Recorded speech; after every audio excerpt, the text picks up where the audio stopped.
Bom dia, crianças. Bom dia, queridos. Good morning.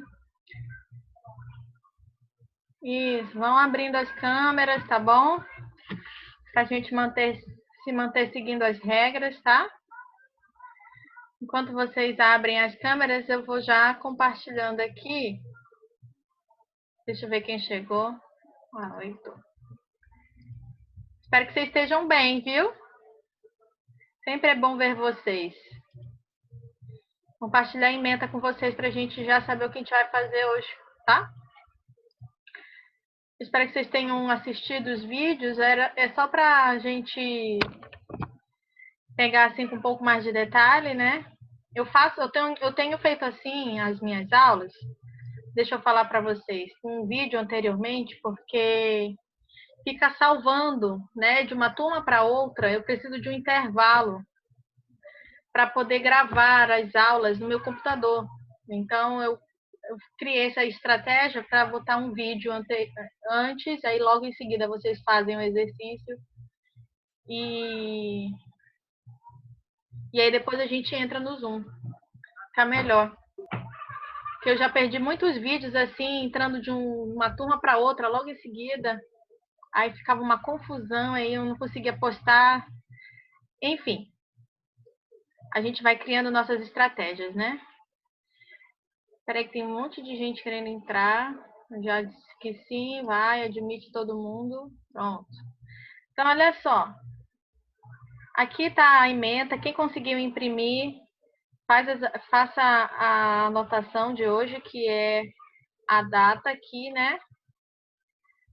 Nós estamos na aula 9 e 10, então você vai preencher aqui. Quem está sem a sua ementa, eu recomendo que você anote todas as suas informações da aula na agenda. Geralmente eu trago as informações lá naquele link lá do YouTube não, do WhatsApp, tá?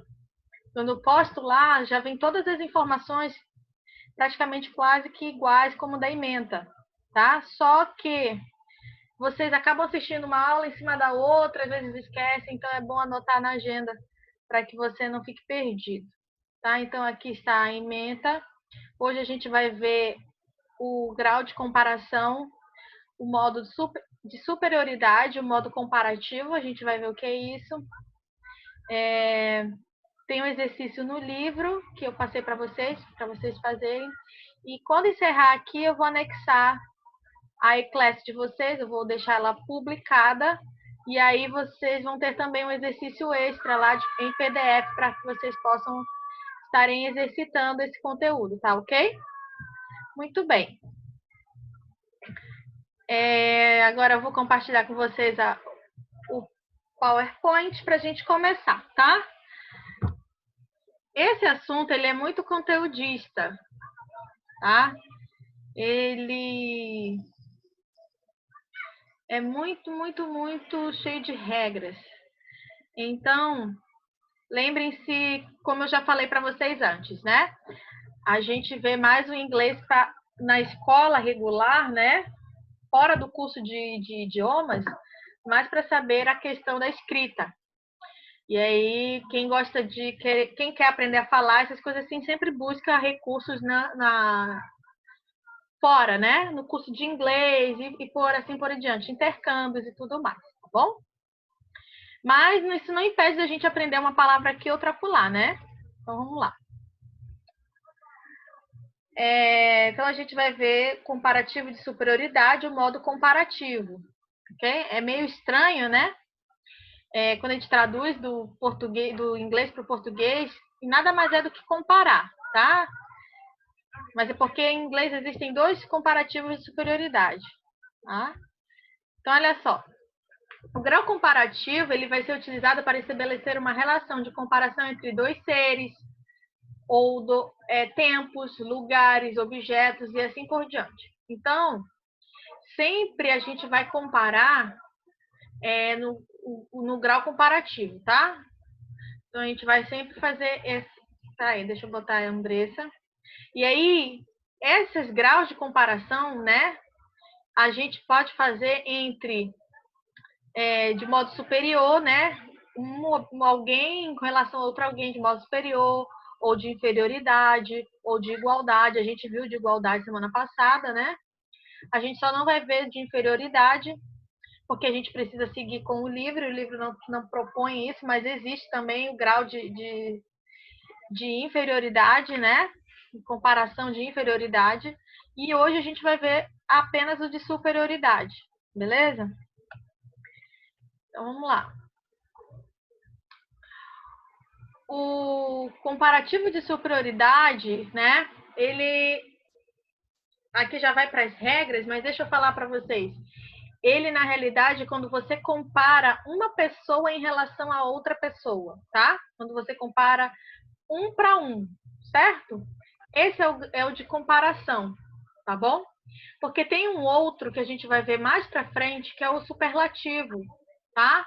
Esse daí eu comparo uma coisa em relação a um todo, tá ok? Mas aqui nós vamos ver de um para um, certo? Se eu entender esse conceito, aí a gente deixa a parte difícil só para as regras, tá ok? Então vamos lá. Então, para a gente fazer a comparação de superioridade na língua inglesa, é necessário seguir algumas regras. Isso aqui é especificamente para escrever, tá? Porque assim como o ing, eu não faço diferenciação de regras, né? Se está consoante dobrada ou não sei o que mais, né? Na pronúncia, no speaking, eu não consigo fazer essa distinção ouvindo. A mesma coisa é aqui, tá? Falando, o som aí é praticamente igual para todos, porém, para escrever eu tenho que ter regras para que eu possa executar de forma satisfatória, tá ok? Então vamos lá. A primeira regra é se o adjetivo, né? Nós vimos os adjetivos, se ele for pequeno, ok? Se ele for pequeno, a gente vai acrescentar o ER ao final, tá ok? Então, o ER ele vai significar mais. Então, olha só, o adjetivo strong, forte, quando eu transformo para stronger, fica mais forte, tá? Então, aqui o exemplo, Rafa is stronger than me. O Rafa é mais forte do que eu. Então, veja que eu estou comparando o Rafa comigo. Então, de 1 para 1. Deu para entender? Muito bem. Agora aqui o young. Young significa jovem. Quando eu coloco o ER ao final, para nossa língua, eu vou passar a falar mais jovem. Então, my little sister is younger than me. Minha irmãzinha é mais nova do que eu. Ok? Essa é a regra geral para todos os adjetivos pequenos. Deu para entender? Muito bem. Mas a gente... Oi.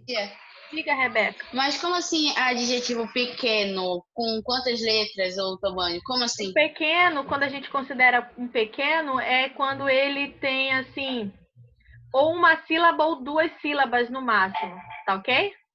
A gente divide de forma silábica. Aí, como dividir silabicamente uma palavra em inglês, a gente pode ver numa outra aula, tá ok? Mas a gente considera pequeno ou não quando ele é de forma silábica, ou quando eu pronuncio ele de uma vez, monossilábico, ou ele é de sílabo, né? 2 sílabas. Então, até 2 sílabas eu considero um adjetivo pequeno, tá ok? Deu para entender, Beca? Beleza. Sim. Então, olha só. Agora a gente vai para o próximo. Então, aquilo que a gente acabou de ver é a regra geral, beleza? Mas tem algumas palavras, alguns adjetivos que eles têm uma especificidade neles, que o inglês considera. Então, olha só. É aquela regrinha do CVC. Se eu tenho um adjetivo pequeno, mas esse adjetivo ele termina com consoante, vogal ou consoante, né? Eu vou dobrar a consoante e acrescentar ER, tá ok? Então, olha aqui, ó. Hot, ele é monossilábico. Então, eu falo ele só uma vez. Hot, ok? Quente. Mas ele é consoante, vogal, consoante. Quando eu for escrever o hot, para comparar uma coisa com a outra, eu vou dobrar a consoante. Olha aqui, ó. Fica hotter, ok? Mais quente. Então, today is hotter than yesterday. Hoje está mais quente do que ontem. Beleza? Então, vejam que... Desculpa. No speaking eu não sinto, como eu já falei. Mas, para escrever, tem essa necessidade. Olha aqui outra palavra. Big. Grande. Vogal, consoante, vogal, consoante. Se torna bigger. Ok? My dog is bigger than yours. Então, o meu cachorro ele é maior do que o seu. Ok? Então, eu estou comparando o meu com o teu. 1 para 1. Gravem isso na cabeça de vocês, o conceito, tá? Muito bem. Próximo. Agora, se o adjetivo for sendo pequeno, ele terminar com Y, tá? Eu vou tirar esse Y e vou acrescentar IER, ok? Vejam que essas regrinhas são parecidas com as que a gente já viu em outras situações, lembram? Pois é. Olha lá. Happy termina com Y. Eu tiro esse Y e coloco IER. Happier. Então, Michelle is happier than you. A Michelle é mais feliz do que você. Ok? Shy, tímido. Shyer, mais tímido. Então, my father is shyer than you. Meu pai é mais tímido do que você. Uma coisa muito importante que eu quero que vocês gravem na mente de vocês também em relação a esse assunto, é que quando eu estou comparando 1 para 1, tanto para falar quanto para escrever, tem algo que não pode faltar jamais, ok? Que é o them. Essa palavrinha aqui, ó. Tá vendo? Ó? Them. Se vocês observarem daqui até o final dos slides, sempre vai ter o them. Them, ok? Esse them é que vai fazer com que eu compare algo em relação ao outro algo, ok? Se não tiver isso aqui na sua fala ou na sua escrita, você está fazendo errado, ok? Então, um dos erros muito comuns quando o aluno começa a aprender esse conteúdo é isso, tá? Ele não consegue gravar com facilidade que tem que ter o them. É um conector, tá? Se a gente fosse falar de redação, o them é um conectivo, ok?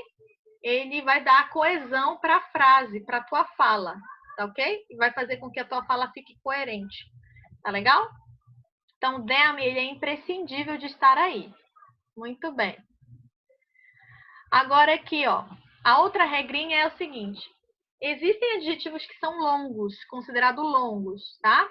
Então, saiu de 2 sílabas, passou a ter 3, e então eu considero ele longo. Duas pessoas levantaram a mão. Quem é que quer falar? A Márcia e a Ana Clara. Ana Clara, fala primeiro. Diga, filha. Ana? Quero falar nada, não. Tu levantou a mão, amor. Eu não vou ajeitar minha roupa. Então sem querer você fez levantar a mão. A Márcia quer falar agora. Tá bom, amor. A Márcia agora. Quer falar, Márcia? Ou vocês estão testando só o aplicativo aí? Eu só tava testando o chat. Ah, meu pai. Tá bom. Não tem chat. Eu esqueci de avisar, tá? Não tem chat, tá desativado. Então, vocês não podem ficar mandando conversinhas uns para os outros, tá ok? Muito bem. Então, olha só. Quando o adjetivo ele é longo, tá? Então, eu vou usar o more, a palavra more, antes do adjetivo, tá certo? Então, olha só. Expensive, que significa caro, vai se tornar more expensive, mais caro, ok? Então, Honda Civic is more expensive than Uno. O Honda Civic é mais caro do que o Uno, certo? Então, olha aqui, ó, more e than, não se esqueçam do than. Beautiful, se torna more beautiful, mais bonita. Então, Paula Fernanda, it's more beautiful than Vanessa. Então, a Paula Fernanda é mais bonita do que a Vanessa. Muito bem. Opa. Não, tá certo. Agora tem aqui, ó. Ainda dentro Tem alguns adjetivos que eles podem a gente até considerá-los de forma silábica pequenos. Porém, eles não vão acrescentar ER ao final, tá? Por causa da terminação deles, tá? Então, todos os adjetivos que terminar com full, os, re, in, ed, tá? Eu vou colocar o more aí, tá? Então, more helpful, more obscure, more curious, more charming, more surprised, ok? Então, são exemplos de adjetivos que têm essas terminações e eles precisam ter o more antes deles, tá ok? Então, olha aqui o exemplo. She's more charming than her sister. Ela é mais charmosa que a irmã. My mother is more curious than me. Minha mãe é mais curiosa do que eu. Muito bem. Tá quase acabando, é bem rapidinho. Nós temos construções especiais, tá? No livro de vocês, lá na página... Deixa eu ver aqui. Na página 55, vocês têm, na última tabela vermelhinha aí, adjetivos irregulares, tá? E tem o último lá, é o little, só que o little, ele é para inferioridade. Eu não sei porque o livro, ele trabalha um assunto e traz uma coisa assim que ele não está trabalhando, mas enfim. O little, só para informação, tá?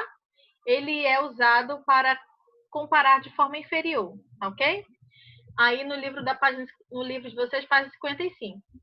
O que interessa para a gente de fato é o good, o bad e o far, tá? Porque os três eu uso para comparar de forma superior. Então, olha lá. Eles possuem construções especiais, tá ok?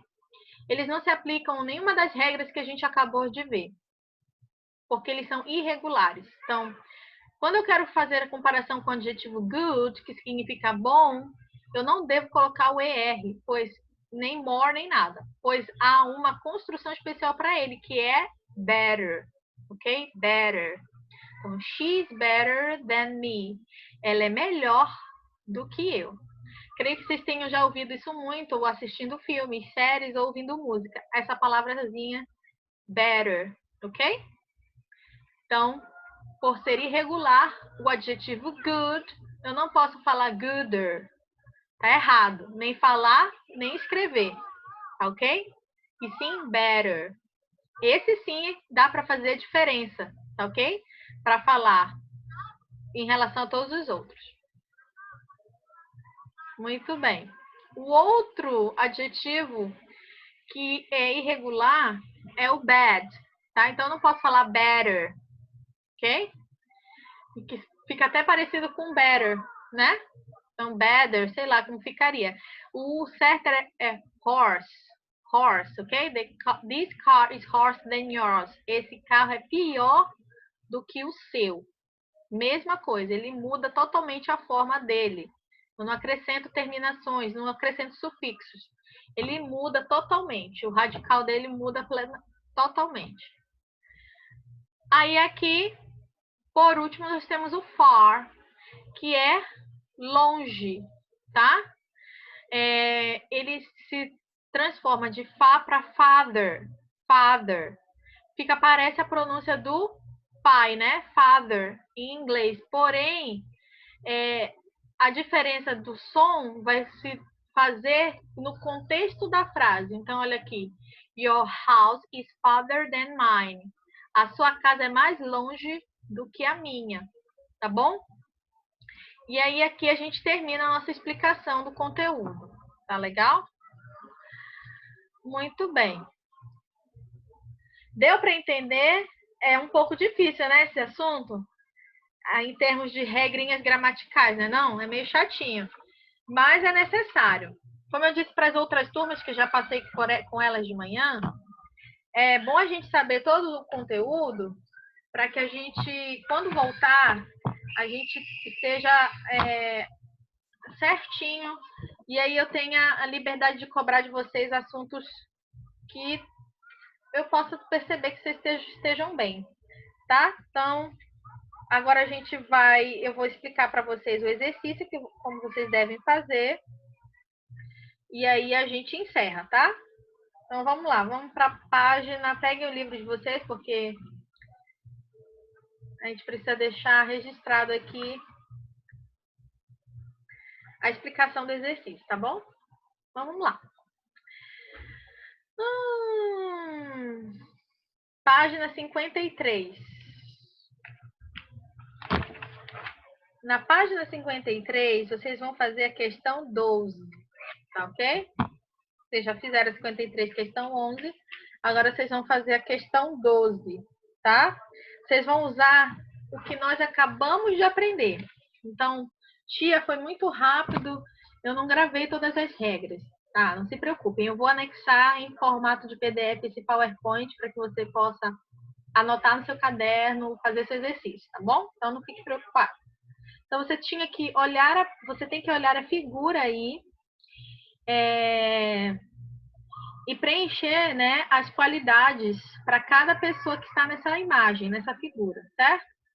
Depois que você terminar, você vai comparar as pessoas da foto, certo? Então, você vai comparar o menino da camisa amarela com a menina da camisa preta, o menino pequeno com o menino grande. Então, você vai fazer comparações, tá? E aí você vai usar os adjetivos que você separou para cada um deles, combinado? Muito bem. Na página 54... Na página 54, vocês irão fazer o seguinte, tá? Usar as palavras que estão na tabela, no box, para escrever sentenças usando os adjetivos antônimos. Depois juntar as palavras fazendo uma comparação. Então, assim, os adjetivos antônimos são os opostos, né? A gente chegou a ver isso semana passada. Então, são adjetivos opostos, ok? Então, rich, poor, né? Tall, short. São adjetivos antônimos, são opostos, ok? Então, você vai fazer isso. Você vai criar frases em grau positivo primeiro, tá? E depois você vai comparar. Tem duas linhas aí. Então, vejam que aí no exemplo, você fez o carro do Jim em relação ao do Ricardo. E depois você criou, o exemplo está mostrando aí a frase, o Ricardo, a bicicleta do Ricardo em relação ao carro do Jim, ok? Então, aí, você vai fazer a mesma coisa na letra B, C, D e E, ok? Ah, não. Na letra E, você vai comparar duas coisas na sua escola. Sala de aula, materiais escolares, livros, etc. Você vai comparar, lembrar de alguma coisa que tem na escola e comparar. Por exemplo, a sala do 9º ano é maior do que a do 8º, em tamanho, né? O banheiro das meninas é mais cheiroso que o dos meninos. É exemplo, tá? Eu não sei se é. Muito bem. Na página... Agora vamos para a página 56. Ixi, eu mostrei um monte. Tá bom. Página 56. Na página 56... Eu já passei isso para vocês? Me digam. Eu tô achando que eu já passei, não já? Faz um legal aí, se sim ou se não. Não? Eu tenho a impressão que eu já expliquei esse exercício em algum lugar. Tá, na página 56... Foi por causa que a senhora explicou errado na última aula. Ah, obrigada, Manu. É, isso aí. Cego, meu Deus do céu, o que tá acontecendo? Ai, meu Deus, tô ficando doida. É quarentena, gente, quarentena. Ó lá. Você vai ler esse pequeno texto, tá? Sobre cores e cultura, tá? Então, aqui fala sobre que na língua inglesa as cores elas podem significar mais do que a cor realmente, tá? Cor de um objeto. As cores também em inglês elas indicam sentimento, tá? De uma pessoa, ou uma realidade, ou uma situação, tá ok? Então, por exemplo, se eu digo I felt blue, eu me sinto triste. Não é que eu estou me sentindo azul, é que a cor blue tem o sentido de triste em inglês, tá ok? Aí você vai aprender aí o que as cores significam em relação a sentimentos. Então você vai comparar aí as frases ou as imagens com as cores e vai procurar o adjetivo correto para aquela cor, tá? E aí você vai preencher. Esse é facinho, tá bom? Aí a gente vai então para a última questão. Eu acho que é a última, né? 56 a 57, tá ok? Você diz assim, conte sobre seu professor... Ah, já expliquei isso na aula passada, né? Então, vocês vão fazer agora, essa semana, isso daí. Você vai falar 3 nomes de 3 professores prediletos de vocês. Se eu não estiver nessa lista, como eu falei para vocês semana passada. Ah, tia, eu gosto da senhora, mas ela não é minha predileta. Eu não vou ficar chateada por isso, tá bom? É assim mesmo, ok? A gente sempre tem os nossos professores prediletos. Aí você vai preencher aí com os nomes dos professores prediletos seus. Aí você vai colocar na 16 aí os adjetivos que mostram a qualidade deles, né? É alto, é baixo, é gordo, é magro, é moreno, é branco, ok? Tem os olhos azuis, tem os olhos verdes. É difícil ter alguém de olho verde lá na escola, mas tudo bem. Entre os professores, tá bom? E na última tabela, as qualidades, né? Ele é gentil, ele é educado, ele é prestativo, é amoroso, tudo em inglês, ok? E aí, na 17, você vai fazer um parágrafo sobre o professor favorito. O favorito do favorito, tá? Você seleciona 3. Desses 3, qual é o seu favorito? Aí você escolhe o favorito dos favoritos e faz um parágrafo sobre ele, usando as informações que você pôs na questão anterior, ok? Construir parágrafo não é fazer frases soltas, tá? Você vai criar a habilidade, tentar relatar como se estivesse relatando em português, ok? E aí, a gente fecha aqui, tá bom? E aí, vai para vocês o exercício em PDF, que eu vou estar anexando já para vocês lá, tá bom? Ficou alguma dúvida? Tudo certo? Eu expliquei 2 vezes o mesmo exercício, então não tem dúvida nenhuma, eu acho. Tá bom? Ana Clara, tudo certo aí, Ana Clara? Deu para entender? Tá sim. Tá bom. Deu. Beleza. Então tá. Se tiver ainda persistirem dúvidas em relação a esse exercício, que eu acho que não existe, vocês me procurem no privado. Eu vou tentar ajudar. Vou tentar não, tenho que ajudar vocês. Tá ok? Muito bem, crianças. Oh, meu pai, eu só quero chamar vocês de crianças, vocês estão crescendo. Não dá mais para chamar de criança. Então tá, meus amores. Fiquem com Deus. Deus os abençoe. Quem falou? Isso foi estranho. Ai, meu pai. Vocês têm que fazer uma gracinha, né? Tá bom, não tem problema. Faz bem a gente achar graça. Então a gente fica por aqui. A gente se vê semana que vem, tá? A gente vai continuar falando desse assunto. E eu espero que vocês fiquem bem o restante da semana. Não se esqueçam amanhã da capela. Não sei se os professores já falaram para vocês, vai ter uma capela especial sobre Galápagos. É, isso aí. Tá ok? Assistam lá que vai ser muito legal. Tá? Ó, um beijo bem grandão no coração de cada um de vocês. Bye! Bye, bye, bye.